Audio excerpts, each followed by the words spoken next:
Good afternoon. Appreciate the opportunity to give you an update as to what's going on, or in this case, in some cases, not going on in the state capitol. First off, I want to begin certainly acknowledging the thousands of people who are outside protesting, many of whom are from the state of Wisconsin. Many more lately have been coming in from other parts across the country. Certainly acknowledge their right to be heard, but I particularly want to thank the 300,000 plus state and local workers from across Wisconsin who, unlike those here today, didn't skip out on work, showed up for their jobs, did their jobs the way that they have done in the past, and I believe will do in the future, and that is be good professional public servants, and we appreciate the work that they continue to do. Certainly, again, as I mentioned, the folks outside have every right to be heard, but there's 5.5 million people in this state, and certainly the taxpayers of this state have every right to be heard. We're not going to allow for 1 minute the protesters to feel like they can drown out the voices of those millions of taxpayers all across the state of Wisconsin. What we're asking for today, and what we continue to be pushing for in this Capitol, is bold when it comes to politics. It's a bold political move, but anytime you challenge the status quo, it's going to be bold. But it is a very modest request of our government workers all across the state. When I was traveling around the state, it's something worth repeating because we've been hearing it time and time again from people contacting us. When I was out at manufacturing plants talking to blue-collar workers across the state earlier this week, it reinforced to me that in many of those cases, they're paying anywhere from 25 to 50% of their health care costs. Most of them don't have pensions, and those that have 401ks, many of them have seen that the contributions from their employer has been suspended in the last year or two, I should say, as the economy has made it difficult in order to preserve jobs. That is in contrast to the very modest request we're asking for, which is a 5.8% contribution to the pension system and a 12.6% contribution from state workers for their health care premium. That's half the national average. To the workers I talk to around the state and continue to hear from even today, they think that's the deal they'd love to have. I know when I talk to others in my family, they point out my brother, who's in many ways a typical middle-class family. He and his wife both work. They have 2 kids. And for them, they're paying almost $800 a month for their health care and for the money they set aside in their 401k. What we're asking for is a reasonable piece of balancing this budget. Wisconsin has a $3.6 billion deficit that we face going into the next biennium. We're broke. Like nearly every state across the country, we don't have any more money. We've been broke for years. And in fact, 2 years ago, they kind of delayed the pain by taking $2.2 billion of stimulus money, and instead of using that for one-time costs like infrastructure, the previous governor and legislature used that to plug in a $2.2 billion hole in terms of their Medicaid and school aid deficit. That's part of the reason why we're here today. They failed to make the tough decisions 2 years ago. We're making the tough decisions now, not only to balance our budget and help our local governments balance their budgets, but to make sure 2, 4, 6, 8 years down the road, our kids and our kids' kids aren't having to deal with these same crises. So we're here today because we were elected to make tough decisions. I was elected. I interviewed for this job over the last 2 years and told the voters what I would do to get Wisconsin working again, to show that Wisconsin was open for business. We made bold changes in the first month in terms of turning the business climate around to make it easier for private sector employers to put more people to work by easing the burden on taxes, litigation, regulation, and the cost of health care. Now the next great quest for us to get Wisconsin working again is to balance our budget and to do it in a way that is prudent for the future, not only for the state, but ultimately so that local governments can have those same tools. And that's really what's at the heart of what we're talking about today. I've heard, and I want to clarify some facts, I've now heard after several days in that some union leaders at the state level, the same unions who tried to cram through a series of employee contracts in December, who had, after the election, before I was sworn in, who had no interest in talking to us then about negotiating, but wanted to get that pushed through while they still had the previous majorities in place.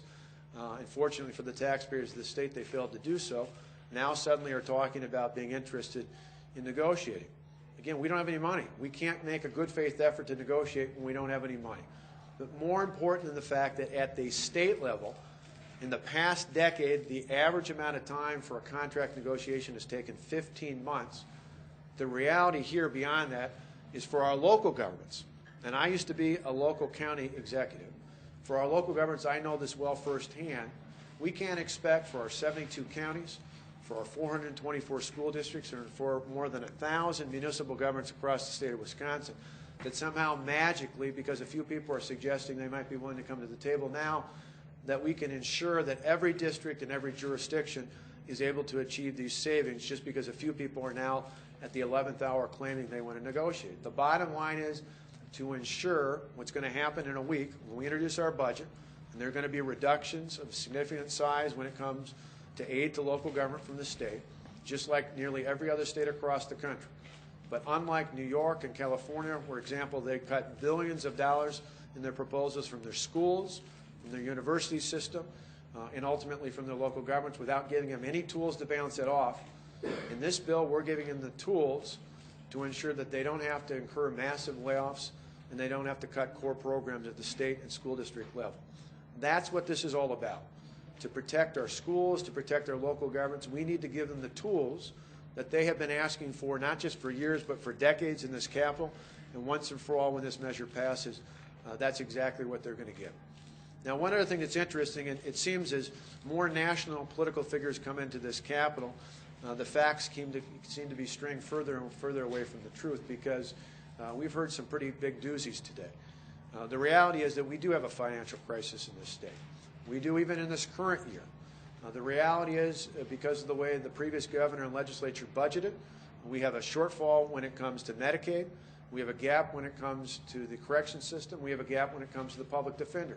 In addition, we owe nearly $60 million to the state of Minnesota because of a failed payment from the previous governor for tax reciprocity. We have bill collectors waiting for us to collect bills, and it's time we step up and take care of the bills that we owe, and the fact that the bills will be forthcoming even more so in the future. We're going to do what it takes to get this budget on track, and equally, if not of greater importance, we're going to make sure that we're set up come July 1st when the next biennial budget begins, that we have the tools not only to balance the state budget, but to ensure that all of our local governments have the tools they need to balance their budgets with these very modest proposals to allow all of us, myself included, my cabinet, the legislature, to help make more in terms of pension and premium, health care premium contributions. So that's kind of where we're at. I know there's a bunch of questions. We'll take a few before you go on. Sure. I'm curious why removing the ability to have collective bargaining over benefits closes the budget gap. They keep saying this is about collective bargaining. How do you respond to that? Yeah, the bottom line is, and again, as a local government official, I can tell you, if you're going to see major cuts in aid to local governments, which is exactly what's going to come and what I've said is going to come for some time, and what nearly every other governor across the country is doing, the only way I can ensure to the public in this state that those cuts aren't going to lead to massive layoffs of teachers, city, county, local government workers, major cuts in core services at the local level, is if those local governments have the authority to set their pension and benefit levels the way we're outlining in this bill. If you have collective bargaining agreements in place, there's no guarantee that any of those savings will be materialized. But you remove future collective bargaining altogether. You give the government the absolute upper hand over them, don't you? You ultimately allow local and state government to determine what the pension and health care benefits are in the future. Absolutely. That's what local governments have been asking for years. They don't have that right now. I didn't have that when I was the county executive. That's why time and time again I'd come back to the unions in Milwaukee County and ask for simple changes in terms of pension or health care contribution. I even asked for a while for a 35-hour work week. Their response to me was, we don't want it. You can go do something else. Go lay off 400 or 500 employees. We don't care. The reality is I think the people of the state care, both because it will affect services negatively and because in this environment, in this economy, I don't think many of us, if other than a few of the union leaders, want anybody laid off at a time when the economy is so tough.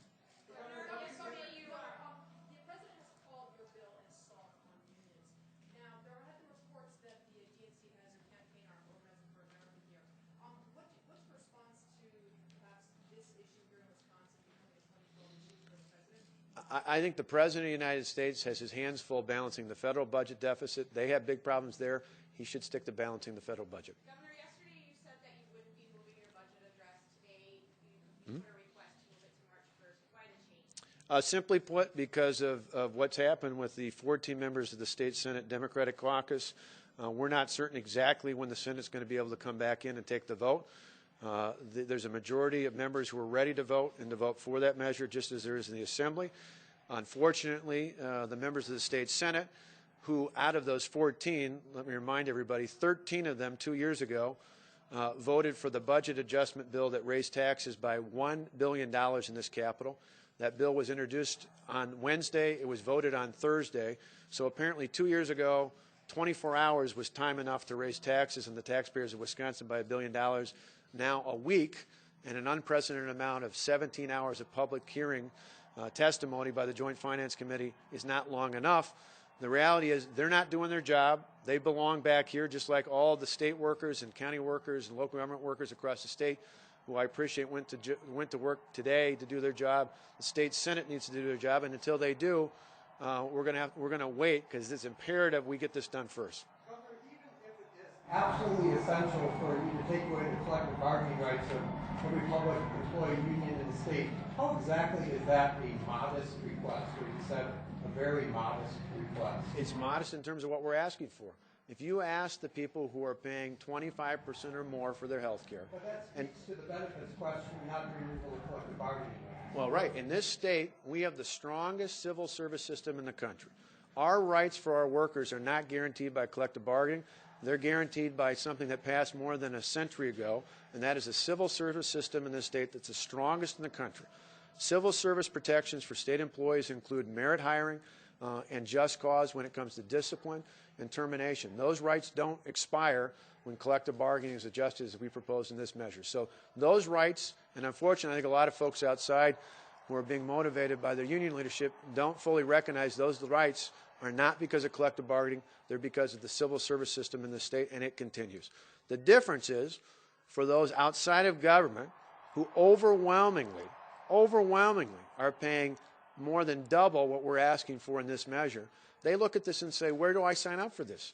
This is remarkable. What you're basically asking for is every guy, every factory worker I talked to this last week who's paying 25 to 50% for their health care premiums, who doesn't have a pension, who's got to pay into a 401k, who in some cases had that suspended, every one of them looks at that and says, you know what, not only do I not get that, that guy has to pay for it. That guy has to pay the difference on the fact that while he's not getting even a fraction of what our state and local government employees are getting, he has to pay the bill to foot for everybody else. To me, it's a basic issue. I'm going to let other people ask. Go ahead. What's that? We're on our fourth day here. You and the unions are both making the same pretty impassioned statements that you were making 4 days ago. What's the exit strategy here for us? I think ultimately the exit strategy is for the people of the state, particularly in those 14 state Senate districts, who, regardless of how they feel about the bill, I think had an expectation, whether their senator was elected last November or 2 years prior, have a very sincere expectation that the people they sent to serve in the state capitol are people who ultimately will show up and do their job. People talk about democracy. You can't participate in democracy if you're not in the arena. The arena is not in Rockford, Illinois. The arena is in Madison, Wisconsin. And it's time for those state senators to come home. Now, if they want to debate this, if they want to discuss this, if they want to argue the merits of their position, come offer amendments, come offer discussion. But hiding out in another state is not a way for democracy to operate. A handful of people in the minority don't get to drive the majority here. They should have every right to be heard, and they would be afforded that opportunity if they showed up for work. What about those constituents that support the walkout? What's that? What about those constituents of those 14 senators that support the walkout? Well, again, I hope the majority of people in this state, no matter what they think about this bill, ultimately believe that members of the state legislature should be working. I think it's a core belief. You can't operate in a democracy if people don't show up. Nobody's ramming this through. This is a much longer debate than what we had 2 years ago in the budget adjustment bill. We've afforded unprecedented. I served in the legislature. I don't ever remember a 17-hour hearing. People have heard their testimony. In fact, one of the most remarkable things is since midnight last night, we've gotten nearly 19,000 emails to this office alone. The majority of those have been people in favor of what we're proposing. So we are certainly bolstered by the fact that while people, and you hear them outside, they have every right to be heard. But we're not going to let for 1 minute these voices overshadow and overpower the voices of the taxpayers across this state who elected us to do the job, and that meant balancing this budget, and that's exactly what we're doing. Thanks for your time.